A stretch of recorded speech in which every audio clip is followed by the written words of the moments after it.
Hey guys, it's Alicia with WTI. If you are looking to protect your motorcycle, it is great to keep it under cover. I want to show you this one from XYZCTEM.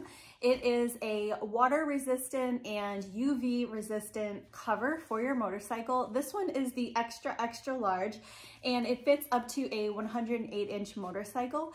And we really love this because it definitely keeps your motorcycle protected, whether you keep it inside or outside. You will know that you are not going to end up with damage and scratches and erosion and all of those things that you don't want. It is a really nice light material. It even comes in a little carrying case, which is really great if you need to take the cover off, put it in the case, and while you go riding, then you can easily do that and then unpack it and cover it up again afterwards. So I really like that it is so lightweight, yet really durable and definitely resistant to the elements.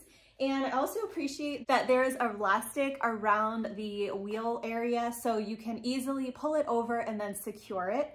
I also appreciate that there are buckles underneath so you can actually fasten the buckles together and have a really secure fit on your motorcycle. So this fits a variety of makes and models. You just want to measure yours and see which size you need. But we've been really happy with this cover and have actually bought a few for our different motorcycles. So we store this motorcycle in a garage, but this garage is also a workshop, and so there's dust and all kinds of debris and things all over the place. So it is really nice to know that it is going to be protected. So if you need an easy and effective way to keep your motorcycle protected, I would definitely recommend this cover, and that's my point of view.